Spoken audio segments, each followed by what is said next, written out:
All right. Hey, Doug, good to see you. Good to see you, Travis. It's good to be seen. It's good to be me. It'd be better to be you. Not a bit. Welcome back to SwitchCast Live. I'm Doug Tabbutt, your host. I'm Travis Bell, his friend. Founder of SwitchCars, GT Vault, Cannonball Run record holder. And on SwitchCast, we go live every week, Wednesday. That's right, in the age of virtual and Zoom and nothing in person, we are here every Wednesday with a new guest co-host. Some of them are famous, some of them you've never heard of. And then there's Travis Full Code Bell, who resides somewhere in the middle. Firmly in the middle. We'll take your calls and questions, as our goal is not an interview or just an interview, but an interaction. As together we seek to be the co-pilot on the drive of your life. So if you'd like to join us tonight, we're going to be talking about ambulances, Holdens, orange cars that fly. Orange cars that fly. I was going to say racist car culture, but let's go with Dodge Chargers. Dodge airplanes.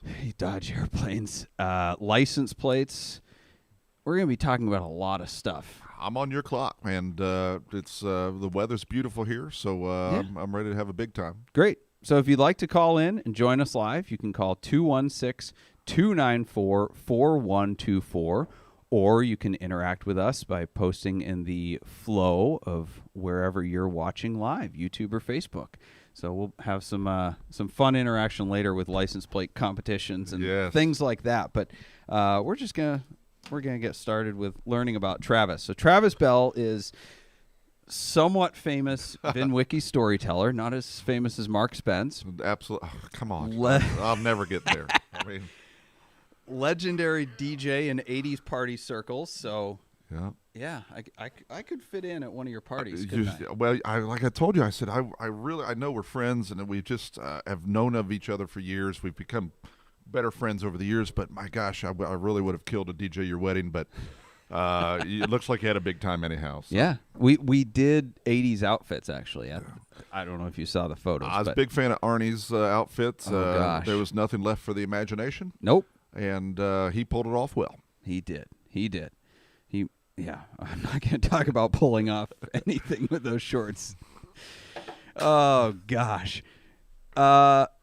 Let's see. You're Holden Club royalty, former Dukes of Hazzard aficionado. Oh, man. Say former. Yep. You're a Cannonball super fan. You're an owner of the famous Transcon Medivac replica, along with a Brock Yates Stillen Cannonball truck. Yep.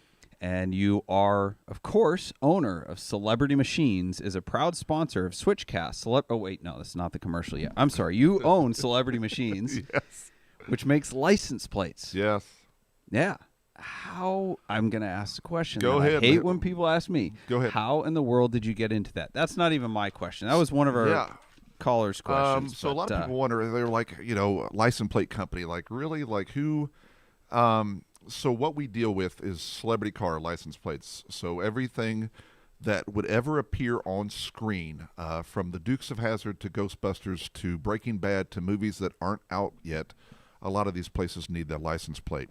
And I needed a license plate for my General Lee. It looked pretty goofy driving around with an Indiana license plate on it. So I went ahead and figured out through multiple trips to California, but these are props. They are hand-built or handmade, and they're not cheap. So I found the proper companies that made them, from everything from the Dukes of Hazzard to Fall Guy and shows of the 80s. A young man, he's retired, a fellow by the name of Tom Hofarth took me under his wing and was like, hey, this idiot from Indianapolis really wants to learn how to do this. Showed me how to do it. Went back to Indiana with just enough knowledge to get myself in trouble, and bought a license plate stamping machine, and figured out how to keep all my fingers on my hands. And 25 years later, last December or last month, we've been in business for 25 years and made plates for every television, car, and movie and show you can think of. And that's it in a nutshell. It's very, very deeper than that, but we are the second largest license plate producer next to Harley Davidson. So all the live free and knucklehead and shovelhead plates and things like that, we are second only to them. So wow, and we do your plates, and we do Arnie's plates, and this plate. Yep. Tell me about that plate. So that would be the plate from the ambulance from the Cannonball Run. It's drove on a VBK 324 Michigan plate, and I had them made obviously since I have the ambulance replica, and chased down Hal Needham, and had a great story with him. And I showed him the plate. He said, "That's the plate." And I said, "What's that?" He said, "It's the plate we flubbed the sticker on," and because the registration sticker was out when they ran in '79, and I had him sign a few of them. I've donated a couple of them and given them to you. I mean, you guys hold the record, so you deserve the plate. So there's about 5 of them in the world. I think you, Arnie, and Ed have one. I've got one, and I don't know. Somebody may end up with the last one. But so yes, we metal stamp, screen accurate license plates. It's very difficult to explain. People say, "Hey, what do you do for a living?" When I was a club disc jockey for 26 years, I was a DJ. How do you say, "Hey, I make license plates for a living, but I don't have any felonies"? So you said that you're running into issues now with getting aluminum. Yes. Everybody in the world is running into supply chain issues. So what does that really look like? So a license plates come in on a spool. It's a big spool of aluminum, usually 12 inches. So let's use this guy, and it'll come in on white or raw on the other side. So we have to cut it into this form. And we are the only company that uses round holes. A lot of the blanks have an oval hole or a slot. And so whenever they come in, I hit puberty there for a second. This would be just a spool, and then we flatten it out. But find me a spool of aluminum that can be turned into a license plate, and I will buy it now. It is a very, very difficult situation, and we never thought we'd be searching for aluminum, but we're searching for aluminum. So, like some of the aluminum that we put an order in for in November of last year is not November of 21. 20 is not here yet. So why? Don't know. And it's not like we're low band on the totem pole. I just expressed that we make more plates. Like there is 1.6 million plates on our property right now. Probably around that much. My wife is probably rolling her eyes right now going, "There's not that many plates here." But there's about 1 million tags on there. So they were all sheet aluminum at one time, and right now we are currently having a very, very difficult time getting sheet aluminum. So, well, and there's no reason for it. I can't put a finger. If I knew, I would not be complaining about it. But right. Oh well, here we are. We have a caller, but our call screener is not online yet. Should we play Russian roulette and just answer it? Fire it right out of the gate. Oh, boy, this could be exciting. Have you ever done one like this? No, I haven't. Well, hit it. Let's see. I mean, it could be first-time caller, long-time listener. Hey, stranger, you're on Travis and Doug. Yeah, go ahead. Hi, Travis and Doug. My name's Jack. Hey, Jack. Where are you from? I'm Philadelphia. Cool. What's cracking? Lay it on us. You are the first one, and we didn't even screen you. So, Jack, let her rip. Dude, lucky me. Awesome. I can't help but notice as soon as the podcast started, Doug brought up your Transcon Medivac ambulance, the 78 Dodge van. Yep. And you kind of rolled your eyes and had a little, moment about it. How's that doing? Well, it's all right. So the greatest thing about it is when I met Brock Yates, Pam says I was just crazy enough to be his friend, and it was so weird that he would give me his phone number, and he's like, "Oh, if you got any questions, give me a call." And I'm like, "Dude, I'm calling like the pit reporter for the '79 Daytona 500, and he's taking my call." But anyhow, so we built the ambulance exactly as it appeared in '79 and '78. It's a '78 Dodge Sportsman 6-window with a slider and barn doors on the back. You and I can go out and find as many Dodge Daytonas as we want, or Superbirds, but I beg of you to find a 6-window with a slider and barn doors. So we spent about a half year last year, in 20, prepping it for a run in 21, and we went fuel injection on it because it had a Holly 850 on it. So we used fuel injection, and they kind of overpromised and underperformed, and myself and John Ficar and Ed Bolian left the Red Ball with Mark Spence and Tim Daly in tow, and it was the shortest Cannonball Run attempt in the history of Cannonball Run. I don't know about that. I don't know. Yeah, everybody's I like went 4 blocks once and started over. All right. Well, so we made it to about.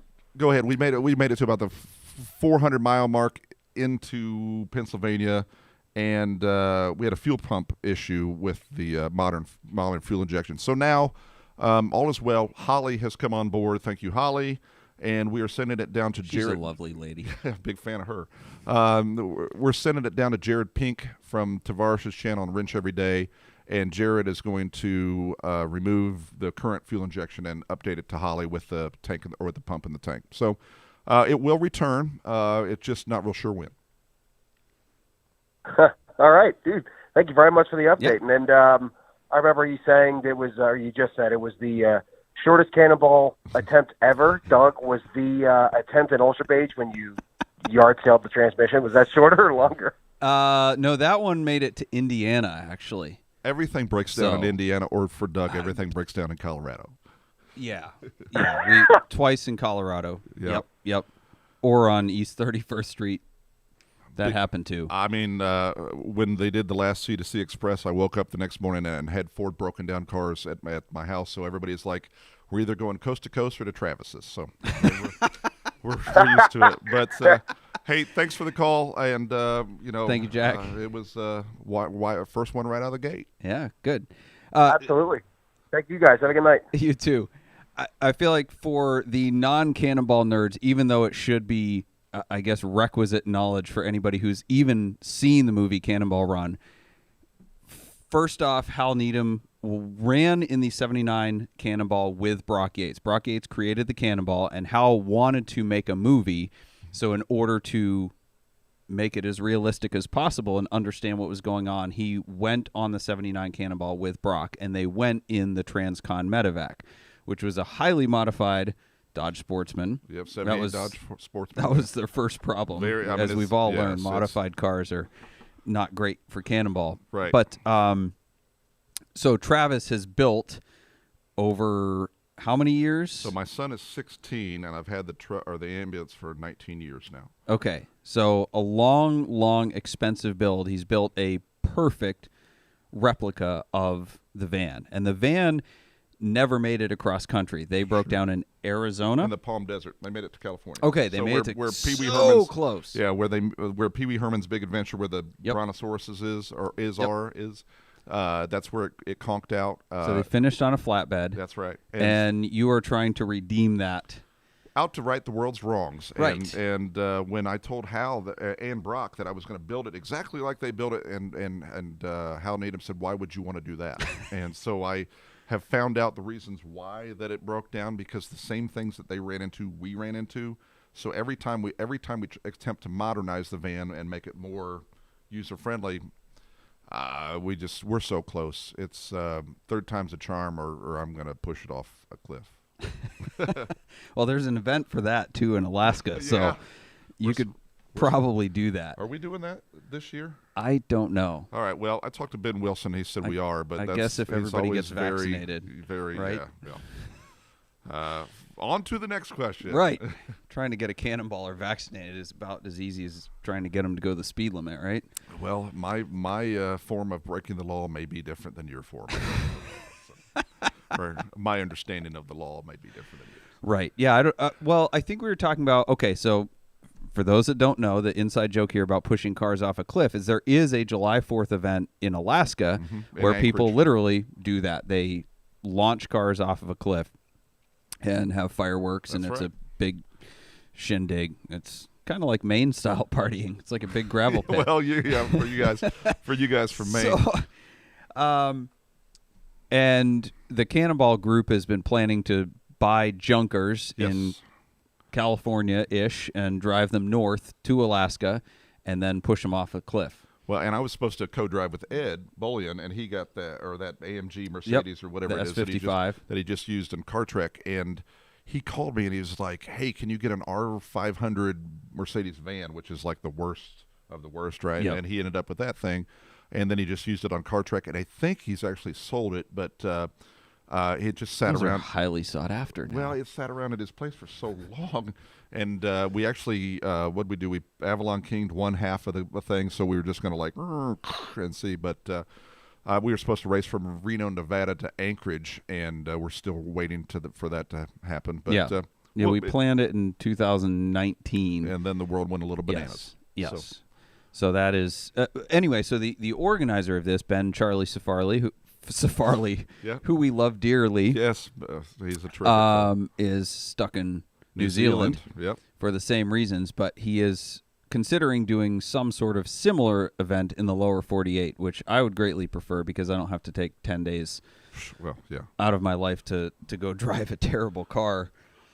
Yeah. I mean, I want to drive at about 100 feet and then put Let it it- off the yeah. cliff, not 6 days of driving. So not that we're walking all over the place. So that's one event. Yes, the Anchorage 4th of July event we were supposed to do. We're 2 years of waiting on that. So that Ed my car, it's been sold, but obviously we'll find something else. I'm sure we can find something. And so we don't know if it's going to happen this year. Speaking of events that are happening this year. Hey, segue. Yeah. Switchcast is brought to you by the Backyard 400. Yeah. Travis brought with him this awesome Oldsmobile Aerotech go-kart. Yes. Yes, And you're the only person on Earth that somewhat fits in it. somewhat. And so I have a 1/3 mile go-kart track on my 4 acres paved in my backyard. And so we decided to all get together and race go-karts. And currently Doug holds the record for a round in a mini Ram go-kart. And you keep modifying the course, so I'm forever Yes. going to hold the record Yes. for the original Yeah, course. you will. And so it's 12 turns. It's ridiculous. So we were like sitting around with myself and Rob Pitts and, hey, why don't we just have a go-kart race? And my idiot circle of friends were like, hey, why not? But they can't be like shifter carts. They all have to have a body on them. And like, Well, because there's trees and fences and real things to hit. yeah, and Mark Spence has already rolled one on the fire pit turn. He made it 1/3 of a lap and crashed already. But so there are rules. But there's a Facebook event, the inaugural Backyard 400. When is it going to happen? It's in April. I think it's April 23rd or 22nd. I should probably write that down. Yeah, maybe since you have a cart now. Right. I'm a sponsored driver. Yep. So and it's just going to be fun. Is it going to be televised? The guys from the Driven Radio Show are coming because I own the Boombox trailer. They're going to broadcast from the Boombox trailer for this thing. So I may wake up on the morning of this with, honestly, Diamond Dan Dillon, he is the track steward, and he's the one taking down all the entries. And I think we are up to like 40 carts entered. Little did we know Holy cow. that one guy could elevate the price of a backyard yard cart. So, but if you go on Facebook Marketplace right now, like people are like, left. oh my gosh, like why is everybody calling me for this Coca-Cola cart? And we're like going, sorry, we're a bunch of idiots that are going to race around my backyard. So who else is going to be there? So you, hopefully, right? Yeah. Arnie's put in an entry. I did see that Mitch Stapleton is coming in. Of course, Rob Pitts. How about Chris Stapleton? I don't know. He might be on tour. Okay. Mitch is coming in. All the South Carolina crew with Rob Pitts, Kobe, and Matt Begley are coming down. So this is not Will just. Ed Bullion fit in one of those? Travis Bell barely fits in one of those. So I'm 6'4", Ed's 6'7". Everybody always looks at me and goes, "How tall is Ed?" And I go, "He's not short." So it's. But right now we have like 12 different states, and then of course Ben Wilson.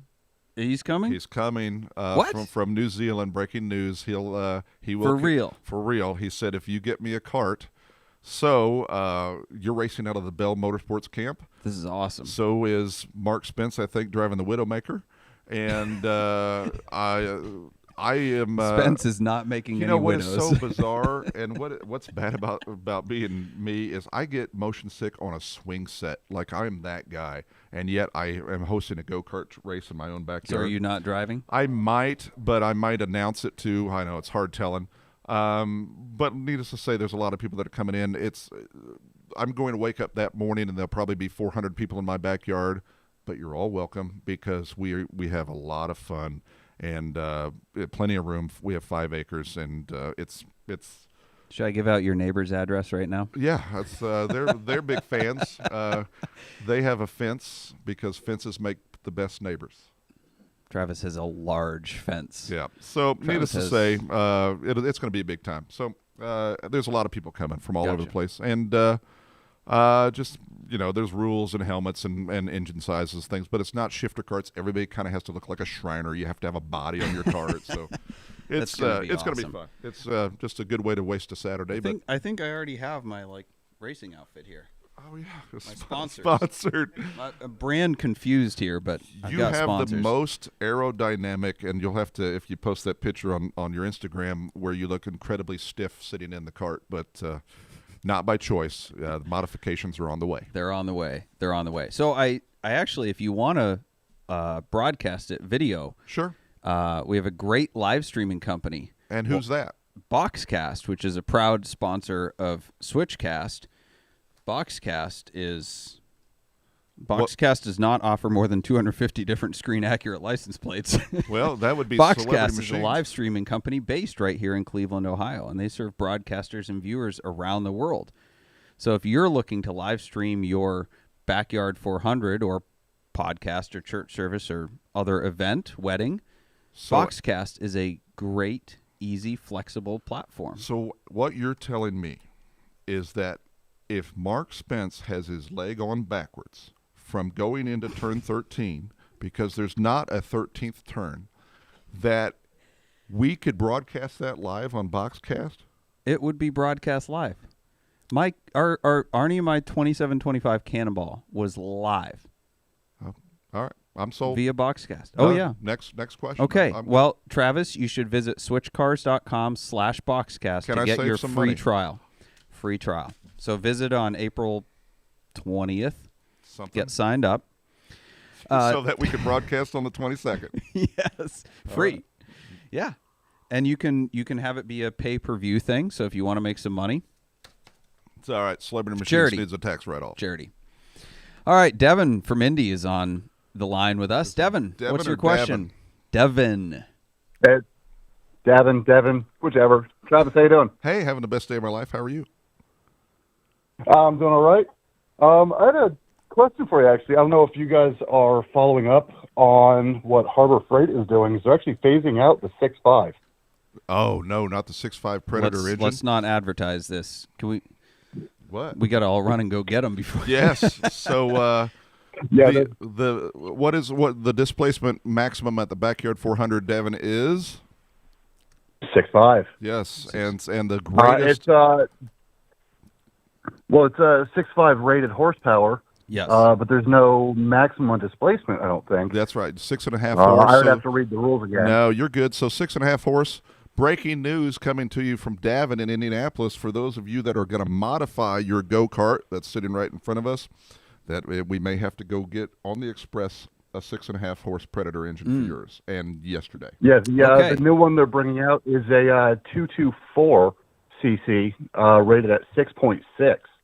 Oh, that's illegal. That's illegal in the rules. Davin, thanks for the update there. Your kart is incredible.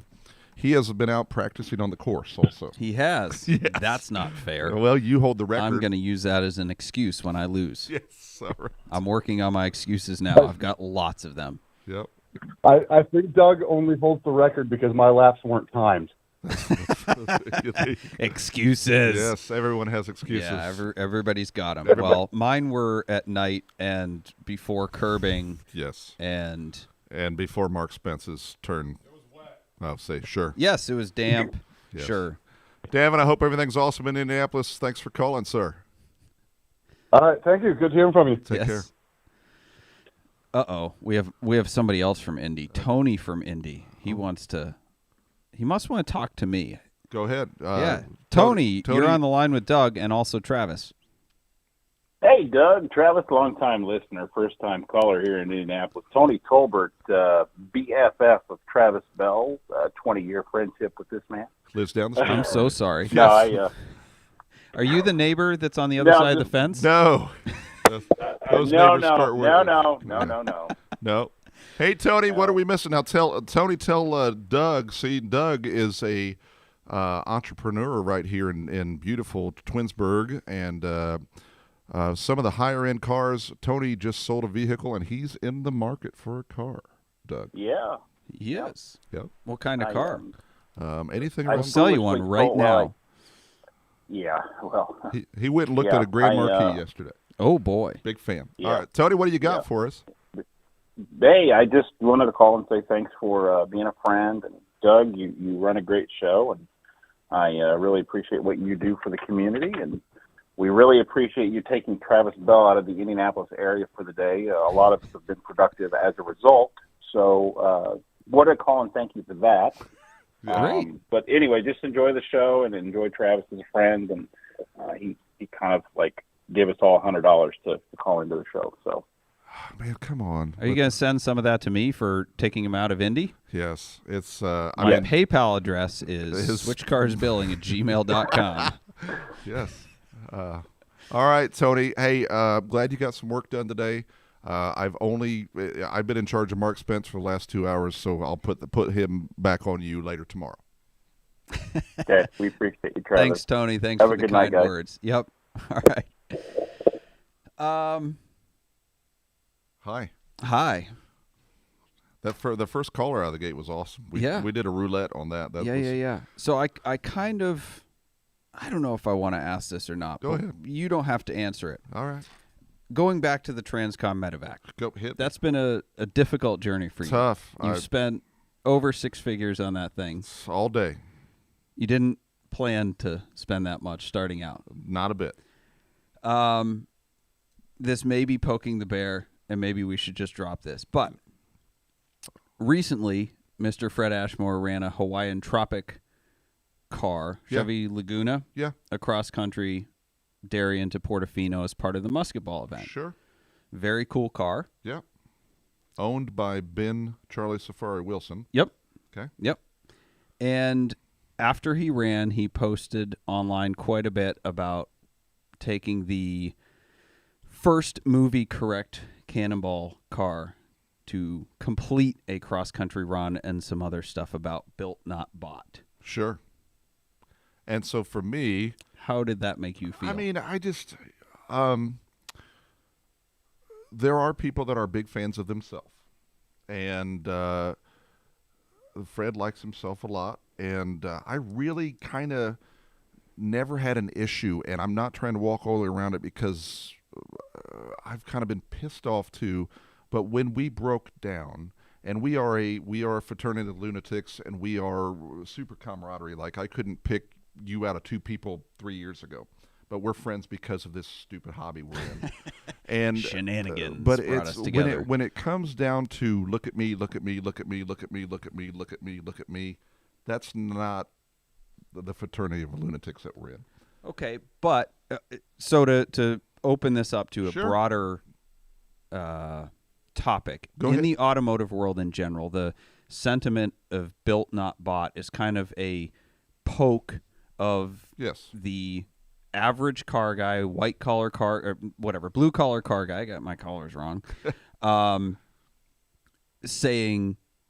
taking a shot at Yes. people who are just throw a bunch of money at it. Right. You know, you go racing, the rich Right. guys win. Cannonballing, I guess you could say the same thing. Alex Roy spent $350K on his M5 Sure. record attempt. Arnie and I didn't spend anywhere near that much, but we used an expensive AMG Sure. Autobahn cruiser.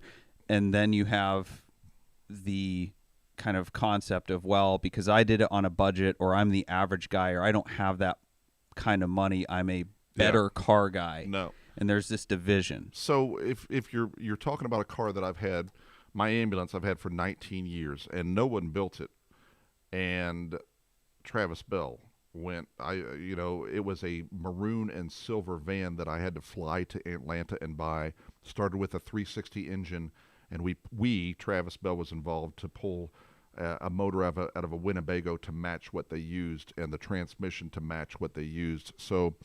It's been painted 3 times now, not by Travis, but I mean, there are no less than, I think, 27 miles worth of wiring in there, and every solder joint on there I did. So yeah, when you're hashtagging things for a little bit of a jab, you're kind of walking all the way around what you've just done. You're like, ha, look at me.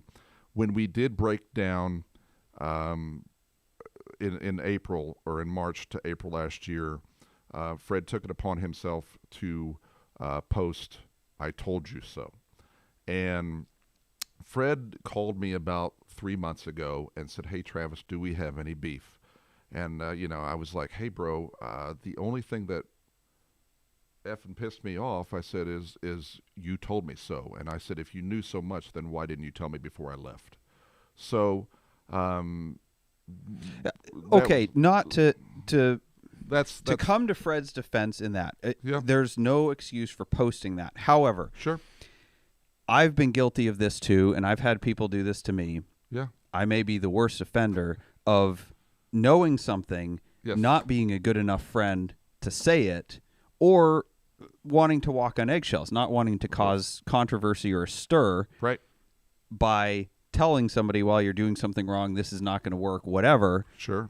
And then when that thing backfires, You like told you so? yeah, I mean, I had my wife at the time, my first wife, Yep. after Starter wife. we broke up, Mhm. a whole bunch of my friends said, yeah, I had a feeling about that one. She was a real whatever. Right. And I'm like, well, why didn't you tell me that? Sure. Well, you wouldn't have listened anyway. That's right. So I think a lot of us do that. We're all guilty Right. of being the expert after. Smartest person you've ever met. And it's just when you think everything's okay, and even though there's a coyote in the hen house kind of thing, you're kind of like going, damn it, should I say something or should I not say something? Just like with the starter wife, should I say something? Now's the time to finally just be like, okay, if there's something wrong, air it and let's get beyond it. And maybe it's right, maybe it's wrong, but we'll know. Yeah. The truth is out there, just like I've been trying to do a lot more of that lately, and I don't know if it's backfired, but it certainly started a lot of fires. And there's two sides of everything, obviously, but then somewhere in the middle is the truth. So I do think we're going to get there on some of the reasons why we're discussing this and kind of walking all the way around it, but it's not really time to walk around it anymore. Just let's get over it and get some truth out there, and it will never be the same, but it doesn't have to be. And again, I'm not trying to poke right at that particular topic. I'm just talking about in general. I've had if you're numerous debates with people where I've had issues with them, called them out online, said what I felt instead of waiting. Yeah. And man, it felt good at the time, but then you're like, wow, okay, this is why people don't say anything and just keep it inside. That's right. Because it backfires immediately. That's right. So on your topic on this, I don't think you're just let it lie and see where it ends up at. And then if we're all wrong, we're all wrong. But hey, I'm driving down the middle of the road, and currently I'm on Team Doug. Go Doug. Well, I appreciate that. No worries. It's not about being on anyone's team. I think it's just about the truth. And it's out there. That's the case with, again, we're talking about this vague elephant in the room that some people will understand and some people won't. And that's really not a great thing to do on a live show. It's all right. But anyway. Moving on. Segue. Holdens. Oh, gosh. From... Okay, fine. Let's go to Let's go to Dodge Chargers and I'm ready. What do you want to talk about? Flying Dodge Chargers? Flying Dodge Chargers. Thank you. I can never Dukes of Hazzard. I don't know why Dukes of Hazzard. Yep. So for some dumb reason, I was a fan of the orange car that flew. Obviously, a lot of people that know me from 20 plus years ago go, "Hey, you're the idiot that organized a jump in Covington, Georgia." I wanted to see the car fly, and the car had not been in the air no matter what, in public. Was this a movie car? Was this a replica? No, this was so the Dukes of Hazzard was on the air from 1979 to 1985. The car, the Generally had not flown in public basically anywhere other than on the set, the Dukes of Hazzard. And I always wanted to watch my childhood dream happen. So I hired 9 of the original stuntmen, and the original Hazard County is Covington, Georgia. I approached the Chamber of Commerce down there and say, "Hey, I wanted to jump a car," and they looked at me and said, "Okay, sure, dummy." And I I said all I need is a place to do it. They gave me a softball diamond field of all things for me to do it right there called Legion Field in Covington, Georgia. I had $4.5 million worth of insurance for 24 hours, and we jumped to General Lee. And so Corey Eubanks jumped a car for me. Al Wyatt rolled a police car, and had a lot of fun. Found the original General Lee, helped restore it with a friend of mine, and it sold on to at Barrett Jackson to Bubba Watson, and now it's privately owned by another gentleman. And the Dukes of Hazzard was a huge part of my life. I owned my own General Lee, drove it in the Players Run with Dustin from Techademics, and and Dustin and I became friends almost 20 years ago from racing a car across the country. And my car was the General Lee. So I went back and forth 2 times. It made it. It was a movie-accurate car that went across the country 2 times. And so, but, we had our fun with it. And in this climate, I'm not that Confederate flag Dodger kind of guy, but it becomes very difficult to drive around with a Confederate flag on the roof of your car, because the child or the 16-year-old handing me my food at McDonald's has never seen the Dukes of Hazzard, and I just look like some racist jerk driving around with a Confederate flag on the roof of the car. But then the racist jerk, I'm his hero. Right. So if the guy goes, all right, I'm like, ooh, I don't want to be your So I sold mine and had a lot of fun with it. So, but it was huge. Had a great time. Met a lot of friends over it, and still people. I just had a gentleman text me today and thank me for the correct paint code. So it was like having a boat. The best decision, two best decisions you made were buying it and selling it. It was the right time to sell it. It was absolutely the right time to sell it, and we sold it when it was hot. So it's having a big time. Cool. Rob from South Carolina, which is just over the border from Georgia. Oh, yeah. So while we're talking about rednecks, let's talk to Rob. Okay, go ahead, caller. First time caller, long time listener. Oh man, hey, it sounds like Rob from South Carolina. Yeah, we've heard that line already tonight. You got a better one? Huge. Yeah, I got one, Shorty. So, real quick, Travis Bell. Real quick. Pop quiz. Who played Enos on the Dukes of Hazzard? Sonny Schroyer. What year was he born? He's older than Roscoe, so I don't have any idea. And Roscoe's passed away. 1935. Yeah, and still alive. My number one goal in life was to beat Travis Bell in Dukes of Hazzard trivia, and I accomplished it. And you win. Hey, folks, if you don't know. I love it when Doug was saying, I can never think of it because you weren't raised in the South. That's why. Yeah. That right there. No, it's because I was, Rob, it was because I was homeschooled. This is a whole other ballgame. I was homeschooled. I didn't get to watch that until I was like 25. So that was like a couple of days ago, right? Yeah, that's a form of child abuse here in the South. You can't do that. Folks, for those of you who don't know, it's kind of like when you're born, you get your shots, your birth certificate, and your Dukes of Hazzard box set. That's right. For those of you that don't know, that's Rob Pitts from Rabbit's Used Cars on YouTube.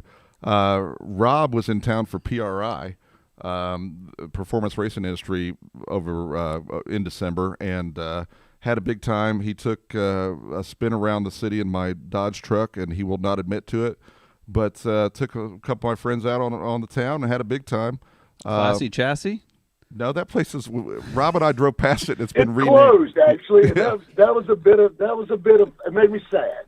Yeah. Rob, why don't you rename your car dealership that? There you go. I'll be honest with you. I'm scared it's probably already copyrighted. Probably. So we'll just stick to Rabbit's Used Cars. Yep. I have a feeling that their lawyers are not top shelf. Yeah, absolutely. Are you saying a seedy strip club wouldn't have good legal counsel? No, I think they have like Saul. What's his Goodman? name? Saul Goodman. We do his license plate. Yes, you do. Yeah. This Switchcast is brought to you by Celebrity Machines. Chaser type. Yeah. Yeah. Hey, so hold on. I have a confession. Go ahead. You know when I said I didn't watch Dukes of Hazzard until I was like 25 because I was homeschooled, also from Maine. Yeah. I was so homeschooled that I never watched the actual show, just the movie with Jessica Simpson. Oh, no, man. Oh, man. Yeah. See, you totally missed it. It's not the same. Yeah, wah, wah. So sorry. I'm sorry. Yeah, you're not missing. Well, yeah. If Johnny Knoxville is your Luke Duke, then we've got big problems. So, but Yeah, I don't want to live in that world. yeah. I'm just saying. All right, Rob. Before you kick rocks, and you can write this day down in history that you have beat me at Dukes of Hazzard trivia. Can you tell I us? have marked this down in my. This is a red letter day in history. He posted it on Instagram already. Could you? Yeah. Could you? And if you don't know, Rob picked up one of the new Ford Mavericks, the little bitty truck, and he's a big fan of it. But how much measurable snowfall did you have in Seneca? In Seneca, South Carolina, we had 6 inches of snow. And Wow. in Indianapolis, Indiana, we have not had a measurable inch of snow yet this year. Seriously? Not one drop. Wow. Yeah. You know, and they keep talking about this global warming thing. I'm just throwing that out there. Yeah. Hey, Rob, thanks for being one of my best friends. Doug, and I guess Doug will claim you as a friend also. Absolutely. Doug, I like you, Travis. I love you, brother. You take care. You guys have a good night. I'm calling it a night, bud. Have You a great too. one. Good night, Rob. We'll See be ya. here for a little while longer. Yeah. Oh, boy. So let's get back to Holdens. Okay. You're a Holden Club master. Yes. How many Holdens do you have? There's 5 at my house right now. Do you have an LLC called Holden Holdings? Where you at? Thank you.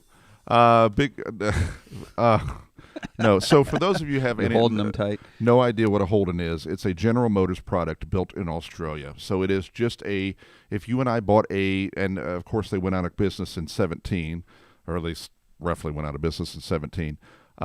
They were not bailed out by the Australian government. They just told them, kick rocks. We're not bailing you out. But the Which should have happened to GM. hey, it might have. It might still. Never. But if you and I bought a Chevy Cruze in Australia, it would be called a Holden Cruze. If we bought a Chevy Colorado pickup truck, it would be called a Holden Colorado pickup truck. So, puberty. There you go again. So that's why I poured. I'm just happy it's not me. Usually it is me. Man, it's pour another drink, Travis. So it's just like Oldsmobile or Buick or Pontiac. It's just a division of General Motors. So I had a friend that lived in Australia, and I would go over there and visit. And he was a Ford guy, so there's either Ford or Holden. And he was a Ford guy, but I thought that the Holdens looked substantially better. Of course, when they came to the United States in 08 and 09, they were Pontiac G8s, just rebadged Holden Commodores, LS-powered, forward four-door rear-wheel drive. I mean, why not? And reasonable. And then, of course, they died in 09, came back in 14 as the Chevy SS, raced it in NASCAR, and kind of fell back in love with cars. I imported a Holden Ute, which is basically a modern-day El Camino, converted it to left-hand drive, so it's legal in all 50-ish states. And Legal in California if registered in Montana. yeah, pretty much. And so right now my wife has a 2017 orange Holden Commodore. I have a 16 green Holden Commodore. We have a stealth blue G8 GT, which they probably made less than 30 of, my Holden Ute, and then we just picked up a red 09.5 manual 6.2 GXP. So, and that's a G8. So Speaking of supply chain issues, I heard it's impossible to get parts for those now.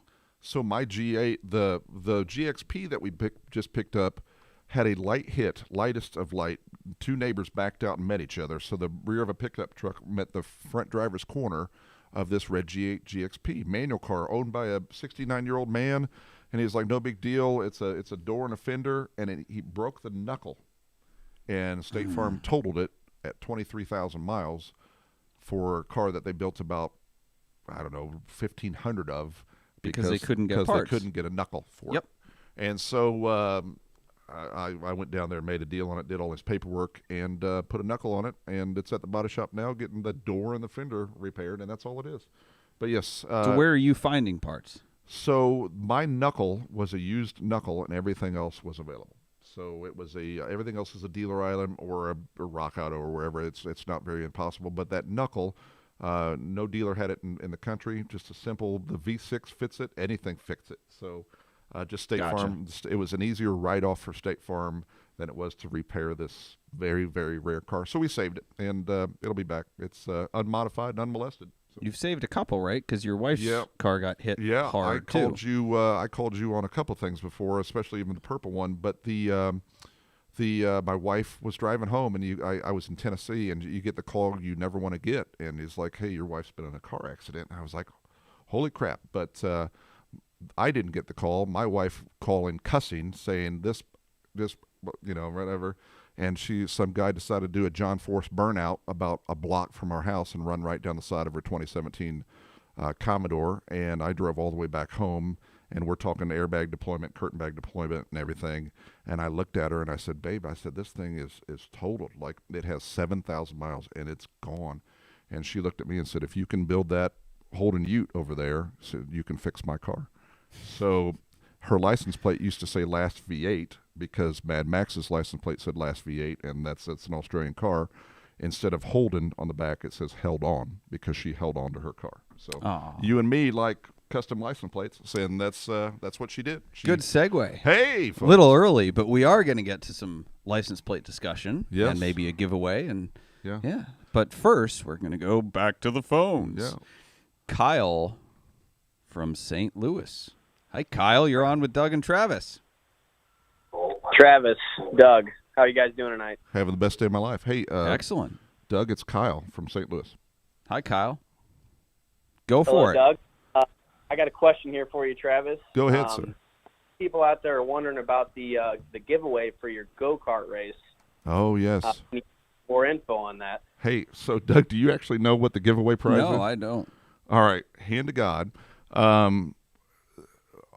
Z24 convertibles back in the day. Now 88, 89, first generation, they were bad. Any kid that grew up in the 80s, that was awesome. And they sounded absolutely terrible, 2.8 liter, but they had a convertible version.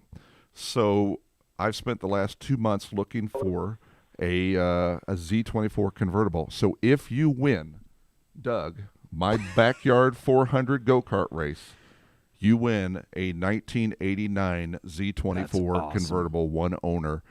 So is this going to be a wheel-to-wheel race? So what it is, and what we figured out, too, is as Dan, the track steward, started getting entries, and they started, we were expected like 10, 20 people. Now we're up to 40 different carts entered. Right. So, but there are... Which, like, single file is half the track. Well, and we're making track improvements in late March, April. So there will be 2 different straightaways for full passing zones now. But then we have Indy carts, we have NAS carts, and then we have, like, Corvettes and pickup trucks. So we'll have 3 different divisions, and then they'll have 3 different qualifications. But then we'll have a race for the Indy carts, a race for the NAS carts, and then a race for the street cars. And then let's say the top 3 or top 5 all dump into the backyard 400 and race everybody. And then the winner of that race wins the 1989 Z24 convertible. I gotta get me some practice. Your cart's pretty incredible, but yeah, and some cheaty parts. That is the giveaway. That is true. Somehow I thought it was going to be like a gift card to Outback Steakhouse. No, a Chili's gift card. No, we are giving away. If you win, you win a car. Good golly, you do need tax write-offs, don't you? Shh, Doug. But, yeah, Kyle, do you got anything else for us? Or are you good, sir? Man, I just got to tell the people out there, the top works. That thing scoots. She boogies. I don't know. It's pretty reliable, and I think whoever gets it's going to be pretty happy. But cool car. That's all I got to say. She's pretty reliable. Is she pretty? It's actually a gorgeous car. It's a looker. So did you paint it like no? Or... And the reason why Kyle's calling from St. Louis is we could not find one, so I asked Kyle to go find. There's one closer within an hour of his home. Wired him the money. He went and sealed the deal. Shrewd negotiated it down $1,000. He drove. So half price? No, I wish. His slurry machines and a tax write-off. So he drove it from St. Louis to Effingham, Illinois. I picked it up in Effingham, but I didn't put it on the trailer. Dan Dillon drove it from Effingham in Illinois back to Indianapolis. It's a running and driving convertible top works. The rearview mirror needs a little help, though, doesn't it? Yep, that and the vent fell out while I was driving. So, other than that, the winner of the Backyard 400, Kyle picked it up. I swear to God, it's a Z24 convertible. Was Effingham founded by angry Jews? You know, you're going to have to go to someone else on that one. I remember I walked all the way around the Confederate flag already. Get Effingham. I got you. Come on. Give me one of these. All right. Yeah, and All right. you can go to the deli down the street from my house, and we'll All ask. right. Thank you, Kyle. Appreciate having you. Thanks, Are you going to race in the? Are you in the race?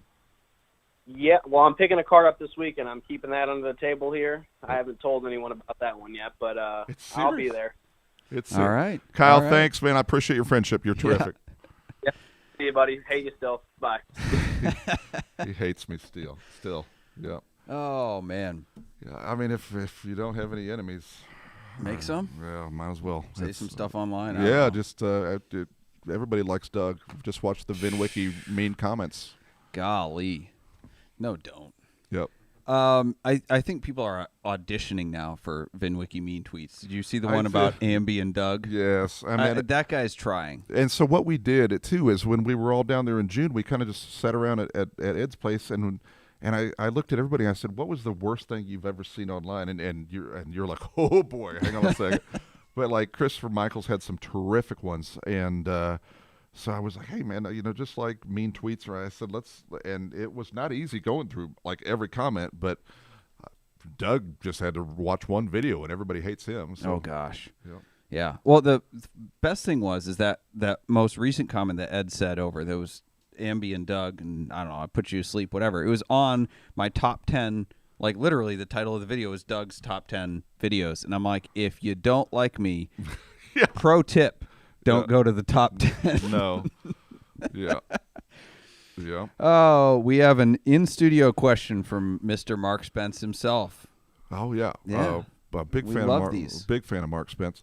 Mark, Let me guess, he's a long-time listener, first-time caller, too. No. Mark, go ahead. If you're going to build one more movie car, what movie car would it be?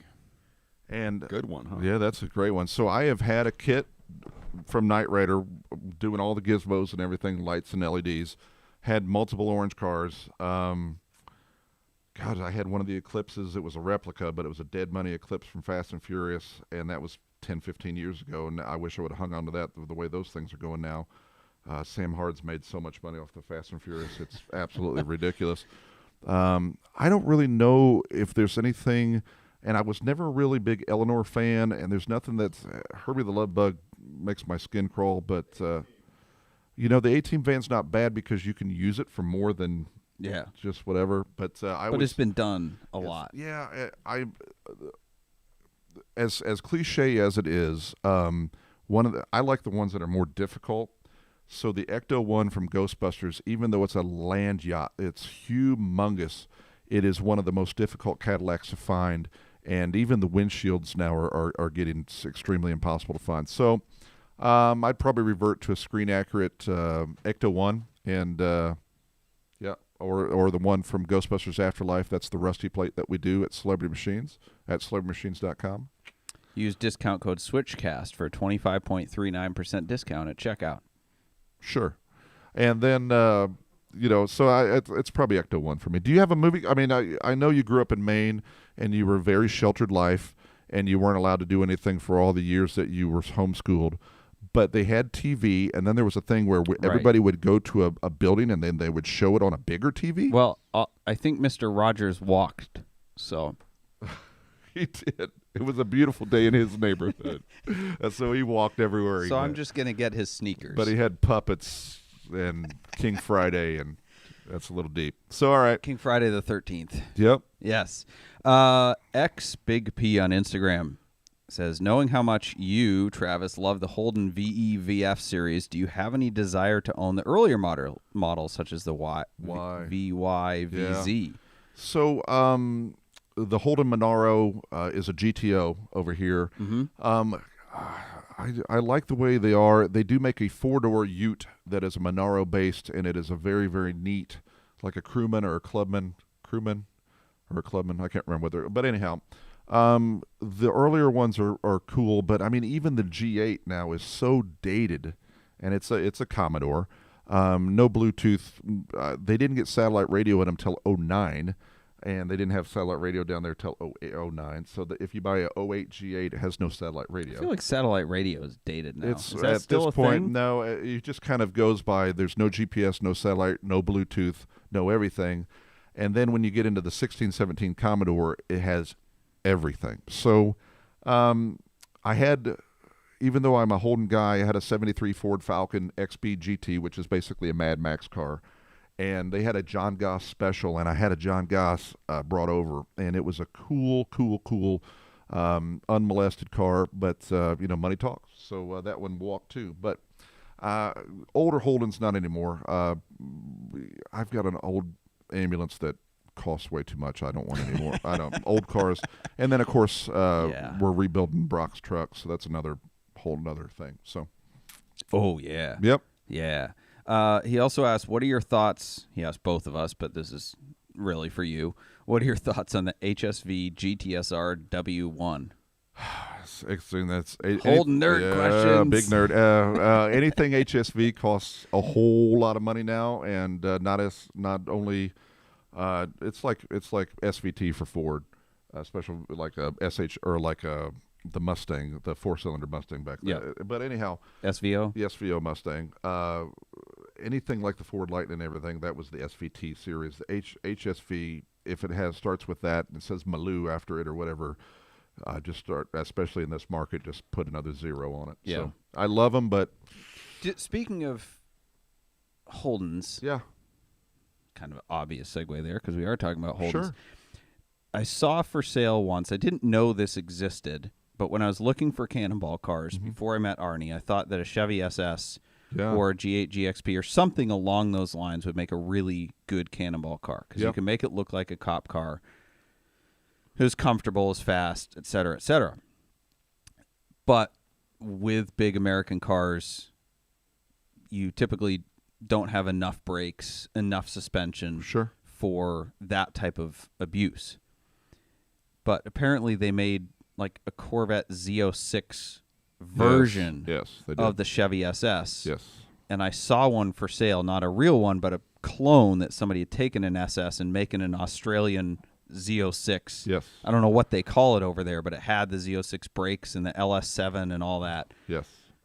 Ridiculously expensive. Yeah. Awesome as could be. Oh, the clone was like 120 grand. Yes. Yeah, and it's probably more than that now. Of course, Arnie's a fan of the Caprice, and the Caprice is made in Australia also. So my friend Tony that called in, he has probably one of the nicer Caprices in the United States, and Arnie's is an absolute incredible sleeper. But those cars are incredible. And, there's an ass for every seat, and I'm not a...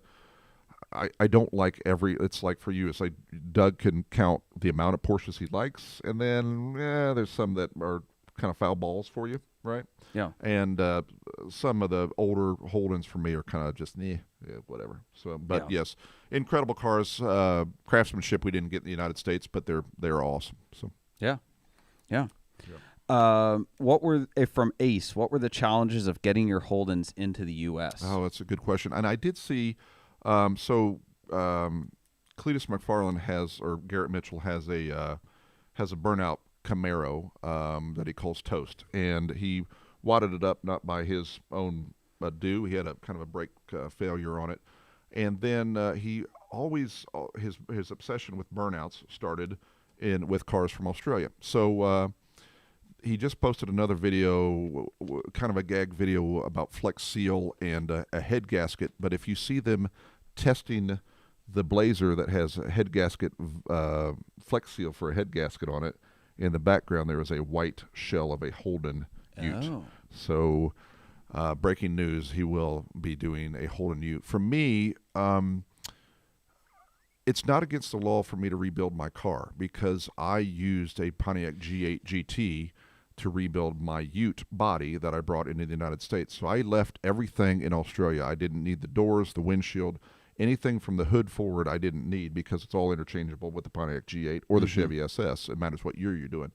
So I always say, everybody's like, oh my gosh, how are you going to do this? Mine is left-hand drive and registered and legal in all 50 states.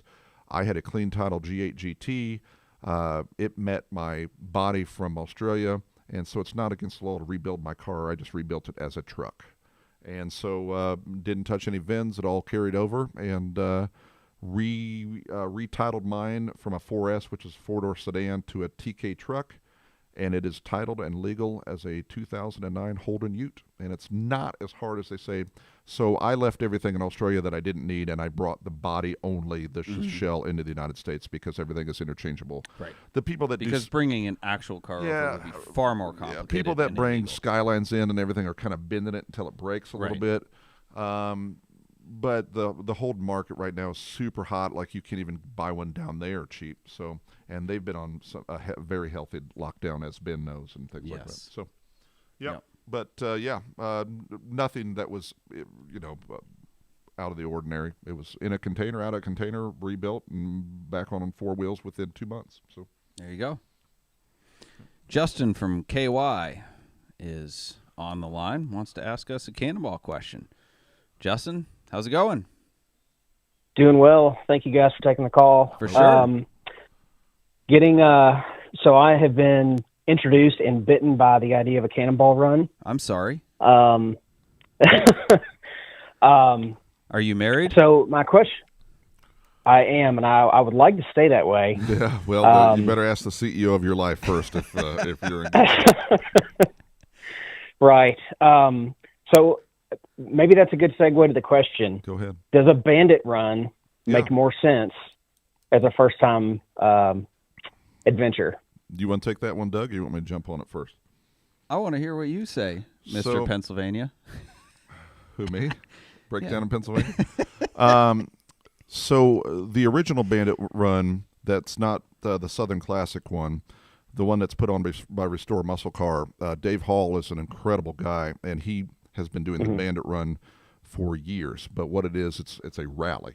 It's not a get in the car and turn it off when you're done kind of thing. I'm assuming Justin is talking about the Southern Classic type Bandit Taylor's Run where event. you recreate the actual race from. Yep. Justin, which one are you talking about, the Taylor's event or Dave Hall's event? I suppose it would be the unsanctioned there you go. Big fan challenge of event. fan of the unsanctioned stuff. So yes, sporting event of dubious legality. If you are thinking and said, "Hey man, this sounds like a bunch of fun. I've got a bunch of idiot friends that want to do this with me.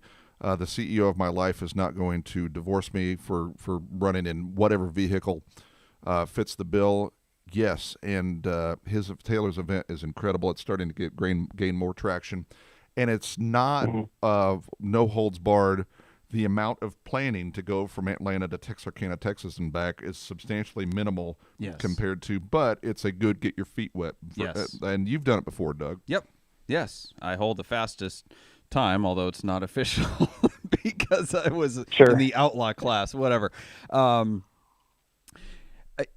agree with that. The Cannonball is difficult. The old joke is it's a lot of fun in New York and in California, then just a lot of miles and misery in between. And when we say that, we all wonder why we actually do it. But for some reason, we have this burning Think about the worst drive. road trip you've ever been on in your lifetime. Yeah. And then amplify that by about 7. And then by the time you've hit the Indiana border, you're like, get me the hell out of this car. Right. So the commitment on Taylor's thing is far less. Yes, and you can, and I would say if you're trying to do one right out of the gate, jump on that one. And couldn't be, him and his wife couldn't be nicer people. Yeah. I think the other advice, and this is stolen a bit from Ed's advice, is just go drive. Don't try to do a Cannonball. Just go drive from New York to L.A. and whoever you have in mind as a co-driver, because that's a lot of Cannonballers' biggest struggle, other than fuel issues, is people issues. Absolutely. Yes. A lot of people love the idea of doing this, but when it comes down to actually doing it, they have no interest. Or when they get in the car, they become, Jekyll and Hyde because they realize at about Indiana what it actually is and decide they want no part of it, but they're still stuck in the car. So I would just go to New York with any car, with people you like, and try to do the drive, not fast. Just go do it and see if it's something you actually want to do again and want to do in a really high stress environment, because doing a fast timed run is incredibly stressful and difficult. and taxing, and you have to be on the same page with your teammates and everything. There's two things that I say too. With Mark Spence will tell you, or you'll tell me also, how many people have you had as a co-driver, and then within like 2 days you're like, oh crap, I can't do that, and you're like, oh my god, dude, we've been talking about this for months. Right. And I've had to bail out on Ed for multiple reasons before. I'm the only one that left him without a ride in the history of the Cannonball Run. But also, if you say, man, I have done 140 miles an hour in a car, because that is legitimately like, all right, so let's go out on the highway. And we're not saying, hey, go do this. But a lot of people say, hey, what's the fastest you've ever gone in a car? And somebody's like, oh, I've done 119 miles an hour.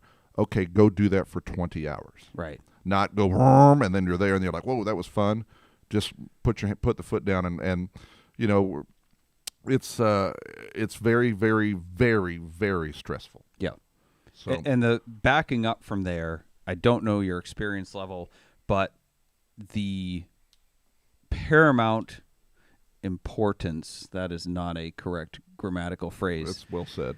But safety is everything. And when Brock founded the Cannonball, he vetted his participants stringently. Sure. And we can't do that now. There's no sanctioning body. Anybody can just go out and do it.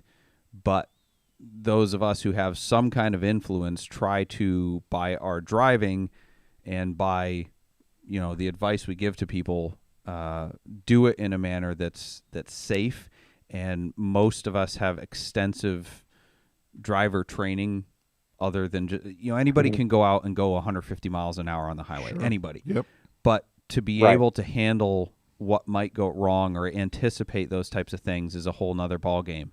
So I would encourage you to go do track days, go karting, go to advanced driving school, learn car control, emergency accident avoidance techniques, everything like that as a basis and as a foundation. If you plan on doing a really fast run, if you're doing it just to do it, to say you did, you know, the historical route, just to take pictures, and just go do it.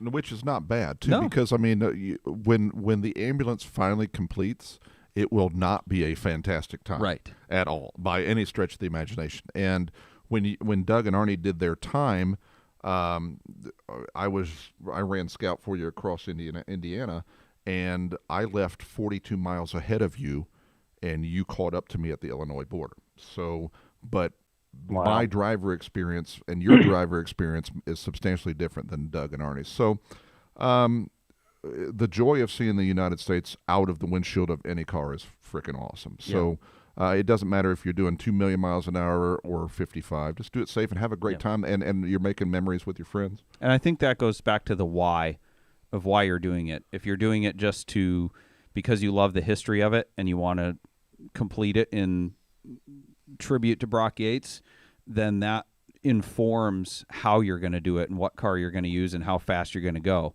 And if you want to do it to break a record, that also informs how you're going to do it and the game plan. So figure out your why and your motivation for it, and then build your plan from there. Absolutely. But, I mean, keeping the spirit alive. How old are you, if you don't mind me asking? 35. Yeah, so you're in the neighborhood of keeping the spirit alive. So yeah. Yep. Not that you're never too old or never too young. You just kind of understand what it means to people like Doug and me. So yeah, great, awesome. Well, let us know when you go. Yeah, loved it. Well, if you need a scout, don't call me. Have a great one. Thanks for the call. Thanks, Justin. Thank you, guys. All right, let's go to license plates. License plate, Mr. License Plate. Oh man, Mr. Celebrity Machines. How many explain? license plates have you sold in 25 years of business? Oh, should I ask your CEO? Yeah, the CEO of my life might know, but how many is too many? I would say that we're in the millions. Okay, maybe the low millions, but I mean, you have to think about this. We have 308 different plates that we do now, from everything from the Dukes of Hazzard to Ghostbusters to movies that aren't out yet to things to, you know, whenever, like Cobra Kai just had one, and we're like, we know. And there's just there are people will message us all the time and say, hey, did you see the new something? And we're like, yes. And they're like, did you see a plate in it? And we're like, yes. So Back to the Future, is the most famous license plate. But there's things that we didn't understand about. So if you're a fan of Cheech and Chong, because growing up in Maine, you obviously were not sheltered or anything, and you smoked a lot of pot and had a lot of fun. Who? Okay, so. But they had a movie called Up in Smoke because you saw it at the movie theater, and their Impala had a license plate on it, and we do Cheech and Chong's license plate, but we sell more of them to Cheech and Chong than we do to the fans of the show because they will sit down with each other and autograph them. So would you want the autographed 8x10 of Cheech and Chong, or would you want the license plate off their car autographed, just like this one behind us? I mean, everybody can say, okay, cool, I got my picture taken with Hal Needham, or I got an autographed picture, but you have the ambulance license plate autographed by Hal Needham. I think that one's bolted down, too. Yeah, so we never really knew that there was an autograph kind of clause on it, and if you watch any episode of Pawn Stars in the last 4 years, anytime they do a deal, you'll see our license plate behind them in the store, because they will buy them from us, frame them with a photo of it, and then there's a lot of things we never really understood. When James Garner died, he was on Rockford Files. We did the Rockford Files license plate, and they were okay sellers, but they didn't fly off the shelf. He died at the end of The Notebook, right? Sure. Okay. No, James Garner. I don't have any idea. So you saw that movie, and you haven't seen last night. Okay. For the third time. Yeah. So anyhow. But we didn't know that there was kind of like a death clause. So people will run out and try and buy things from their heroes or their fans or whatever else. When Burt Reynolds passed away, my wife and I were pulling out of the shop driveway, and we just put it in reverse and drove back in because we knew we did the Cannonball Run plates, we did the Smokey and the Bandit plates, we knew we were going to be slammed. So there is a lot of weird stuff in the world of memorabilia, and the license plates really, really attached to people to say they may not be able to afford the car, but they can afford the tag that was on the car. So, gotcha. And lots of garage art like this too. So yes, thousands and millions of tags, and it's very difficult to explain what you do for a living, but that's what we do. Gotcha. All right, questions coming in fastly and furiously here. Ooh, and we do all the plates from the Fast and Furious. Use discount code SwitchCast. Do you think that you could, in theory, drive from Memphis to Bristol in less than 5 hours? I don't know how Isn't far Bristol that is. in England? No, Bristol's in Tennessee, where there's also Bristol in New York, I think. Well, it matters what Bristol they're talking about. Sure, in theory, yes. Okay. Yeah, that would be not a big deal. It matters which Bristol we're talking about. Would you like to be on the Smoking Tire or have Farah? Everybody spells it with 2 R's. It's not Farrah Fawcett. Or have Matt Farah on SwitchCast. Absolutely. Sure. I don't think Matt has any burning desire to come to Cleveland, but I do have a standing invitation from him to be on his podcast. So it's just a matter of being out there when it's the right time. Sure. So, yeah, that will happen. I'm looking forward to it. Matt and I give each other a lot of crap. He's good for that. He's very We good. both have very strong opinions and aren't afraid to say them, so that could be a fiery episode. But yeah, it'll be spiteful. It'll be fun. Now, Spicy, not spiteful. Yeah. Come on. Did you go to his at the end of the basketball? Did you and Arnie go to his collection, or whose collection did you? Yes. Yeah, we visited his storage, West Side Collector Car Storage. Yeah, that thing's and the 6-story lift or whatever that's in there is absolutely so. Yep. Yeah, if you have no idea who we're talking about, look him up. It's well worth the time. It's an incredible facility. Thoughts on being the best AMG? Well, I don't identify as an automobile, so yeah, I don't know what that question is. But thoughts of being the best AMG? Thoughts on being the best AMG? Well, so I think they're talking about, if I could be wrong, I don't know. They're probably talking about the previous Cannonball car. Yeah, and, the best AMG is an E63, I think. Well, CLK 63 Black Series, maybe. Maybe this is him also calling because he wants hit it. Best Mercedes AMG. Emil. Hi, Doug, and hi, Travis. My name is Emil, and I apologize. I wasn't trying to ask you guys which AMG would you be. I was more so curious. That could be a fun question, too. Let's say you have up to 70, 80 grand to spend, but you don't want to spend 80 grand because, it's still a car at the end of the day. What car would you get? Is there an all-in-one car, or is it better to get multiple cars? What's your thoughts on this? That's a good question. I think it depends. Do you have dogs? Do you have kids? Do you live in a northern, southern climate? What's the little bit more What's your backstory? lifestyle? So if are you a Here's- single guy? Or are you? I'm married, and I move my car around from Europe to America. In America, I'm in here for the winter. I'm in Florida. For the summer, I'm in Europe. I know it sounds ridiculous, but I had an AMG CLA 45 blow up in the middle of Africa, and Mercedes is the only country that covered it under warranty. So I'm really keen on getting a Mercedes. I like them too. Yeah, they won't officially acknowledge our Cannonball record, but that's all right. I still have loyalty to them. So yeah. And for Doug, for you guys too, you picked or Arnie picked that specific car because of what it was. Yes. And for me, the last Mercedes I had in my name was a 85 190E. Big fan. Oh yeah. Yep. But yeah. I cannot answer that question in Mercedes land, but you can take it if you've got one. I think the best all around is probably an E63 wagon. It does so much. What's the one you had when we went? The picture that you posted. Yeah. Your E63 wagon's wagon. All right. Yeah. Right. So or maybe that was an E350. But no, I think the 2010 to 15 E-Class platform is one of the greatest automotive platforms in existence. It's one of the most reliable Mercedes ever. I don't know. I don't know how to not just use hyperbole and superlatives, but it was probably the best Cannonball car ever. I know of 2 people prepping E63 wagons for Cannonballs. That's awesome. I don't want to lose our record, but I'd be happy to lose it back to an AMG. Sure. I think that is one of the best all-around platforms in existence, and I'm a big wagon fanatic because they do everything. Emil, what's you can throw your apartment in there. Yeah. So what car do you have now, Emil? And do 12 seconds down the strip, maybe 11. So to answer Travis's question, I currently have a Audi Q7 just because I had a Corvette before that, and I'm like, okay, I can't find anything that's as good for 60 grand as the Corvette. And you know, the Q7, it's 30 grand. It's like, how do you get a better car for 30 grand? It's absolutely. 2017. Yeah. So, you know. It also just matters what your lifestyle. But I hope we answered your question on that. I'm a little out of my element on that, but that's why I referred to E63 wagon, or if the wagons have gotten too out of hand with current pricing, get an E63 sedan. I think it's a great all-around car. So thank you, Emil, for the question. Thank you both. Yep. Absolutely. Too. Have a nice day. You too. Bye-bye. Thank you. Couple more questions we'll try to run through, and then we really want to do these license plate things. I'm excited for this. I'm ready. Hit me. Can I donate to the podcast? No, but you can buy our shirts.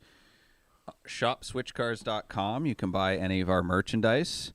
That would support us very much. Thank you. Yeah. In your mind, what is the fastest theoretical time for a Cannonball Run? In my mind, I've already done 23 hours, but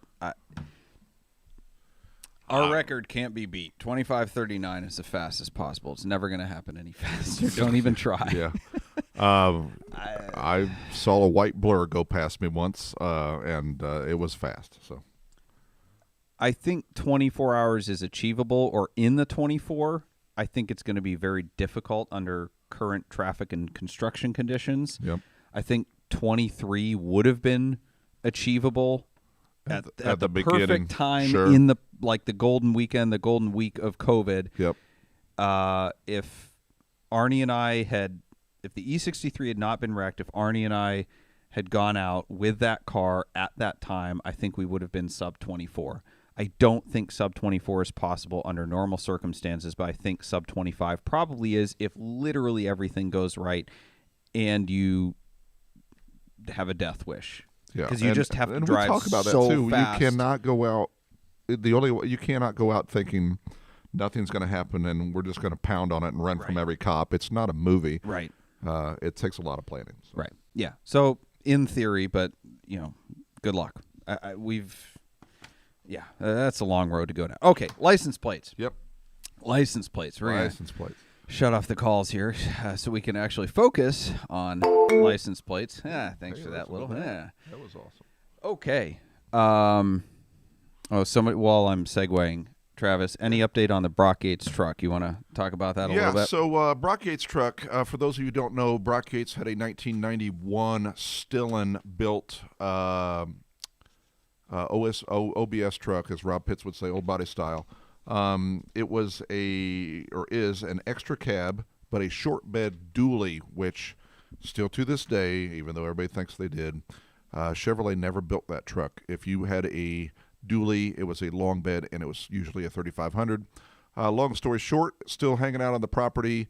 Some of the parts are not as easy as we thought they were going to be. Plus, basically doesn't acknowledge that they ever did trucks because they're all into like Nissans and things now. So the long story short is, yes, it's happy. We are gathering parts for it, and I don't think it's going to be a 2022 thing because there's still an orange and white ambulance in my garage that requires a lot of attention, and for some reason I now own a Winston Cup car and a lot of other things. That I bought a Geo Tracker over the weekend. Look at me go. And I had the same color in high school, so I bought the same color Did back. you find that one in Maine? No, I didn't. What was the one you found in Maine? It was a Geo Storm. Geo Storm. Oh, yeah. yes. I was going to drive it to Radwood, yeah. but this is a Maine joke for Mainers. A Geo Storm in Maine would be a Geo Nor'easter. Whatever. But anyhow, only people from Maine will get that. Thank you. Brock Yates' truck is going to happen. I just don't think it's going to be in 22. I think it's a parts collection time. Probably a Radwood style unveil, and then I have the boombox trailer, so it would be awesome to pull the boombox trailer with the Brock Yates truck. Yes. So yes. Coming along. All right. So license plates. You make license plates, but you and I share an incredible affinity for having ridiculous license plates on our cars. Vanity. Do you own any cars without vanity plates? If I could put a vanity plate on my car trailers, I would have. I mean, I love trying to like sneak things past. You come. Mm-hmm. Is it DMV in DMV, Ohio? It's B yeah. as in boy, BMV in Indiana, Bureau of Motor Vehicles, and I love trying to sneak plates past it. What's the best one you've got? I can't say it. I can't, and I had it for multiple years. All right, so I've had this one on Kingpin. Yep. Sells drugs. According to the DMV form, it was Slays Dragons. Yep. Because video game. Man, I really wish I could say the one. I've got this. Had this one on a air-cooled Porsche, 9 Wasser. Anybody get that? No water. No water. C. Deutsch. No H2O. This is a good one. Shocked. So I bought this building from an electrical contractor. Right. I asked you because the one we're sitting in was an electrical. All right. Yeah, this building used to belong to an electrical contractor. They ran their business terribly, and I bought it from the receivers. It went into receivership, and it's a little different than foreclosure. That is when the receivers come in with the sheriffs and take immediate possession and just say, it's all everybody ours. out. Yep, it's all so ours. There was a lot of good stuff in here, and one of them was this license plate. So I said, well, this is how they felt when the receivers showed up to take possession of the building. Shocked. Yes. Yep. And like I told you before, my amazing wife, when her car got whopped, she changed it from, it's a Holden, but she put held on. She did a play on words on that. Of course, my green Corsa was retro DJ because I'm still a club disc jockey. I DJ on the '80s cruise. If we all get out of port, which it's gonna happen. There's no looking back now. And of course, the ambulance says Captain Chaos on it. Yep. Brock Yates' truck says Brock Yates, but it's BRCKY8S Yates. Why isn't it Y8TS? Yeah. Travis hates it when people put a T after eight. the 8. It drives me bananas. Yes. Like we do, what's his name, Roman's plate from Fast and the Furious on that bluish purple Eclipse he has, and it's a Florida plate, and it says hater, but it's H8TER, and I'm like, how about just H8R, hater? But Okay. Enough of that. Enough of that. But anyhow, you and I mean, we will call each other. I'll be like, hey, come up with a plate for this car. Yeah. And when you were doing the Brock Yates truck, you're like, you posted, and I just like blew up your phone. Oh, I know. Shut down your network. And when we just did one for the Tracker, and I was like, what should we? And we're like Tracker Life, like we're just Radwood or 90s Life or just something. Because if someone pulls up, I got one for you. A personalized license plate or VIN is a handshake to the person behind you. So you're like, this is me. Hold on, I got one for Tracker. I got one. We're gonna play a game here. So we had some people message with their cars so that we could come up with license plate suggestions. Go ahead. So we're gonna have a little competition here. So on the tracker, this is the plate you need. Anybody get it? Doug. BRLYNOR. Tracker, I barely know her. Oh my God. Yeah, from the gallery, everybody how about like wah, wah, yeah. Oh, come on. Yeah, Tyler man. loves it. Tyler loves it. Yeah, let's see. Out of 714 people that are here, Tyler is the way to go. Tyler. Even Mark Spence gave that one a wah wah too. All right. Okay, so let's try another one. You have your plate here in your All marker. right, we're gonna come up with these. All right, kids, let's see if ready we to can do go. this. Let's see. Okay. And remember, finding one. Remember, I'm the one that loves it. Well, you do too. You like to sneak the ones past the BMV. Right. Oh, this is a good one. Speaking of Cannonball wagons, somebody has an E63 wagon that they are prepping for Cannonball. Yeah. And they are a private pilot. Oh. They're a Ponzu enthusiast, whatever that is. Maybe Ponzi? Maybe they like Ponzi schemes. I don't know. Outdoor activities, private pilots, and Cannonball prepped E63 wagon with a CarMax warranty. So I know what my suggestion is. All right. I went off the page. Me too. All right. Travis, what do you got? Dad bod? Yeah. All right. What do you got? I don't know. Sedate estate. I don't know, man. What? I love yours a whole lot more than mine. But if you're cruising around at a high rate of speed with a dad bod, you're not going to get pulled over. I like sedate estate. I almost put a sedate estate on my E63 I feel good about that one. I really wish I could say the one that we had on my daughter's Forester for years, but it is ridiculously offensive. My buddy, Tony Tolbert, that was our caller, we went on a local news show as we tried to sneak things up in front of the Indiana BMV. The BMV stopped Vanity Plates for a year because one of the reserve police officers had a Crown Vic, his own personal car, and he put oink on the back of it. So the BMV told him he couldn't have it. He sued the BMV. We couldn't get personal plates for years, but Tony had a plate on one of those sheriff's, like support your sheriff plates or something like that, but it said bad cop on it. Nice. And he got away with it for years. And years ago, I started doing all the Indy 500 winners on an Indy 500 plate. And I've got a couple Dan Weldon plates and things like that, but it's, all right, so go ahead. Next one, 2013 Jaguar XJ Supercharged. Relevant info. My initials are Jag. All right.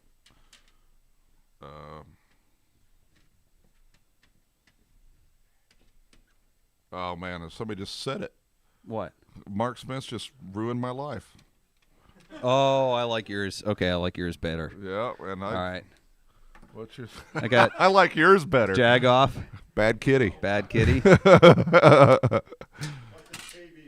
Oh, okay. All right. KBB. Yeah. All right. All right. Let's see. Dial 911 on a 911 is the best one I've seen so far. Yeah, those are pretty slick. Let's see. Hold on.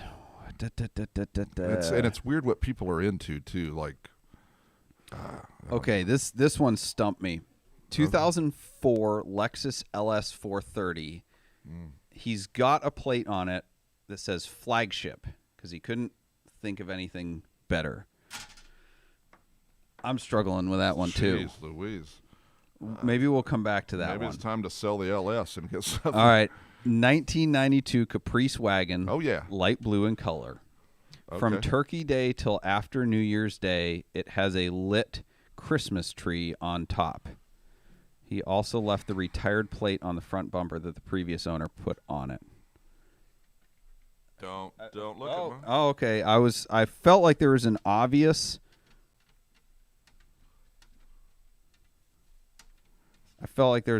answer, and I'm surprised that wasn't you. Go ahead. I'm getting there. You're getting there? Okay. Truckster?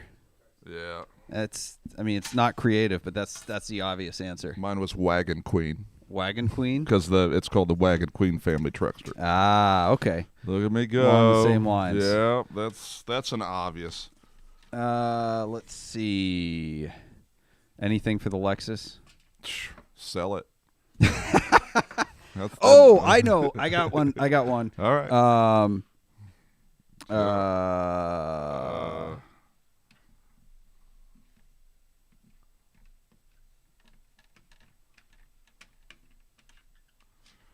No, I don't like that one. Maybe. Hold on. For the Lexus, what do you got? No Carfax. No Carfax. What do you got? Never fix. Yeah. Because that thing is bulletproof. It'll run forever.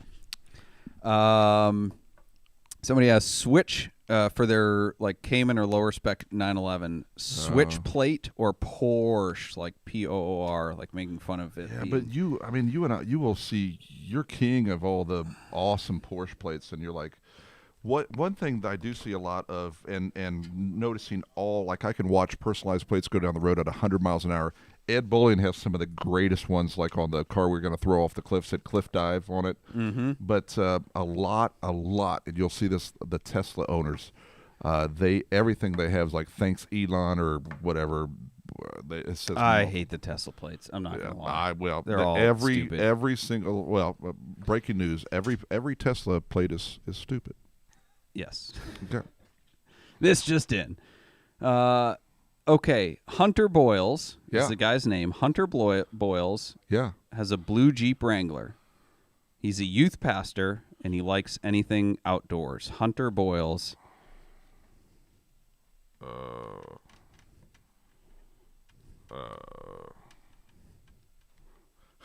Man, you got it. I'm you got nothing? Oh man, what? Yeah. That's Doug, folks. What? I like it. Hunt Boys. It's his name shortened. I got it. I mean, it's probably not ideal for a youth pastor, but it's. Yeah, that's why I let you take that one. His name's Hunter Boyles. I got it. No, you don't see me upset about it. He'd get it through too, right? It would fly. It would fly. I mean, the one, like I said, the ridiculously offensive one that we let fly through. We lied, just like your sells drugs plate. But I mean, you asked for forgiveness before you asked for permission, right? Anyhow, so right. Hunt Boys. Yeah. All right. Hey, what do you do for a living? I'm a youth pastor. big. I like this one though too. The SS Bondo. SS Bond. That was on Seascape. Oh my god! And then I replaced it with II. All right. Captain. So yeah, where is the? I know Seascape you sold is sold. Yeah. Went to Pennsylvania to a very deserving fan of the truck. Yep.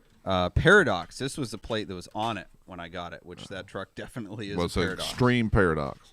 Okay. Yeah. Almost last. Yeah. Our competition this week was, what plate do you have on your car? What vanity plate do you have on your car that's cool? And Travis and I are going to pick our winners here. We're going to write down our winners, and they're going to get a free, I don't know, Switchcars plate, maybe one of Travis Bell's plate. We'll send you a care package. We'll send you something. So the options. Here we go. All right. On a Volkswagen GTI, he has OM GTI, which you'll appreciate. I have OM G8 on a G8, and I have OM GXP on a GXP. On a Subaru BRZ, he has Z406, which I like for the play on words. I like that one too. Yep. Big fan of that. Some guy on his scooters has 69 nice and average PP. I think we're going to have to require proof of that. The typical, the move over with the 3 instead of the E. That's been done. On the Beastie Boys album. Yep. Midlife without the E. MD life on a Corvette, which I think is appropriate. Absolutely, and you're a Corvette fan. Yeah, but it looks like MD life, so maybe people think you're a doctor, but it's better than midwife. Go ahead. Is that what Chris Michaels is when he's not? Yeah, his wife at the time. His stages between his wife at the time. Yes. Midwife. Multi-21. I don't even get that. On what? I don't know. Just multi-21. Someone's looking at us. You'll get this. Go ahead. Multi-20. Spence? Okay. You'll get this on an Aussie spec SS. He has OBY50. All right, go ahead. Okay. Grunts. Ren Auto, which is German for race car. Yep. RU18. Now, I thought I had seen this guy because I took a picture of a plate I was following. It was a Focus ST, not surprising. Go figure. That I was following in Virginia, I think it was. And his plate must be 18. And I took a picture of it and sent it to my wife. I'm like, check out this tool. Yeah. And then he was trying to race me. I was in a Porsche. It was my former best friend. That's now in federal prison. Yeah. Jared. Yeah. He's taking a foot long now. All right. So go ahead. So I don't usually street race people. But this guy was just getting on my nerves. So I just punched it and walked away, and then came over a crest at 140, and there was a cop in the right lane. Yep. So I slammed on my brakes, tucked in behind the cop, and the cop was going like 55, and I quickly realized that he was following a bunch of like power trucks. Yeah. And have you ever been stuck behind them when they do those rolling roadblocks so they can shut it down and lay the power line? So I realized that with about a minute to spare, so I gunned it and passed them, and as soon as I did, I saw them coming the other way, and they'd already blocked the road, and there was a line of traffic. So whatever, street racing, some guy who likes Fast and Furious is fake. So. Anyway, and so is what's that goofy show on Discovery or whatever, Street Outlaws. Yes, completely staged. I mean, to the 11th. And Pimp My Ride and all that. And Pimp My Ride and Car all that Trek. No, Car Trek's completely real. That's not scripted at all. Okay. H2O Cool, Kuhl, on a Porsche 996. That's you. Yeah. Yep. Oh, yeah. Look at these guys. Yeah, they're big fans of that. Tyler had Air, AIR 404, like 404 Air. Yeah. There's no air because it's not air-cooled. My daughter's Subi said VTEC LOL on the back of on her Subi. What did her other car say? Can't say it. And she went to high school with it for 3 years. It was on the back of a Forester, and a Forester may have a alternative lifestyle. All right. You can't say it. So. All right, so your pick, here, I'll give you the list. OM GTI Z06, 69 nice, average PP, move over, midlife, multi-21, OBY50, grunts, Ren Auto, RU18, or H2O Cool. What is your pick for free stuff? Man, I anybody who has the balls to put midlife on the back of a vet, I'm that guy too. I'm one of those guys that next year I like the Z06 Corvette. Some people are just like, and you may be one of them, but midlife on any Mark Spence, Rob Pitt style Corvette is. There you go. So I'm that guy. My pick is Z06. I like the play on words there. All right, so find out who these cats are. Yep, and we'll Z06 in midlife. Send us a DM. We'll get you some goodies. Stuff. Yes, we're not afraid to send stuff in the mail. Yeah. Yeah, and if you don't get free stuff and you want to buy stuff, go on shopswitchcars.com, use code SwitchCast to get 10% off your order. And, so that's that. Travis, thanks for coming on. It's been fun. I hope you have me back. Awesome. Yeah, we got some calls, had some fun. Didn't elaborate as much as we could on things, but we've got plenty of time next time. Yeah, next time, absolutely. Okay, we're going to the props and flops of the week, as we do all the time. Oh, man. Flop of the week first. No, prop of the week first. Prop of the week.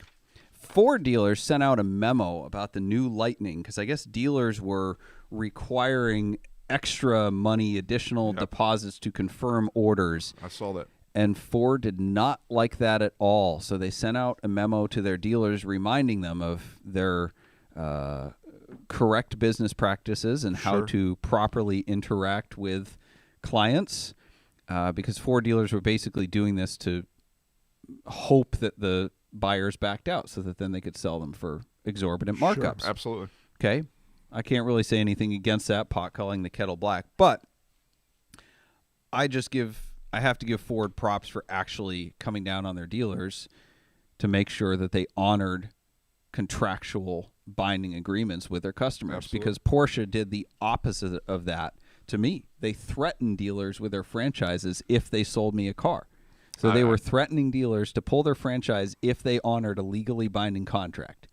So Ford, good move. You told a story about that on VinWiki, too. I did, yes. Yep, and it's kind of like the thing with the first generation Miatas that kind of saw that the first go round when if a Miata was $9,000, they'd be selling them for 18. You're like, oh, it's a Miata, but they were smoking. Now hot. they're 18 again. Yeah, they are. Let me see the flop of the week. Because I can't find it. All right, flop of the week. Did you see the auctions over the weekend? Yeah, the I saw results. Yeah, Macomb was ridiculous. Oh gosh, it was insane. Yep. Now I shouldn't hate on cars doing well because obviously that's good for the sellers, but there's a point where it becomes insanity. Sure. And the height of the insanity this weekend was a 2017 McLaren 570S that sold for $440,000. That is literally like the second from the base model car. Right? New, maybe 300 with MSO options, maybe. It's a great car, absolutely. But what else could you buy for stinking $440,000, right? The reasonableness has been lost. Yeah. So I did a quick search on cars.com, and there was over 350 McLarens available for under $440K because I wanted to know what the heck else I could buy with that money. And that's the stuff that you and I did during COVID with Ed says, what would you buy for $50,000? And I was the idiot that bought the Pantera for $1 million. So instead of one 570S, you could buy a 675 LT, far better car. Yep. Any number of 720S's. There's like 140 of those for sale. A 600 LT, a 650S Le Mans, that would be my choice. You could buy a 675 LT and an MP4 12C, or instead of one 570S, you could buy two 570Ss. that weren't going across the line at Macomb? Right. You might be able to buy two and an MP4 12C if they were Ed Bullion quality. But anyway, so that's my flop of the week. So, Travis, again, thank you for coming on. Where can people find you on the intro? Whenever I'm on the 80s cruise, it's retrodj.com or Travis Bell Retro DJ. Of course, CelebrityMachines.com. I'm the one that answers the phone, so we see a lot of people there. Shout out to a lot of the incredible Cannonball Run friends and family, Mark Spence and Steve Brown, and people that are watching. Christopher Michaels just sent us a message. He said, man, I'd love to call in. I said, next time. So just come visit, Chris. Come on up here. And other than that, Travis can call in again for the first time. Hey, I was the first caller ever. You were. I was. First caller ever. But what else? That's all I got. That's all. The CEO of my life, she was racing enough to let me kick rocks and come over and hang out with you. So heck yeah. We'll see you next time, and make sure you tune in for Doug's. Who you got next week, or Hard Telling? Hard Telling. It's a secret until Tuesday. All right. So thanks, Travis. Thank you also to our sponsors, Boxcast, Switchcars, Celebrity Machines, and Stephen Holm Woodworking, who made us this amazing desk that everybody loves. Thanks to our producer and call screener, Ethan Huffnagel. Our bumper music is provided by Emily and Ivory. You can stream their full album on Spotify or SoundCloud.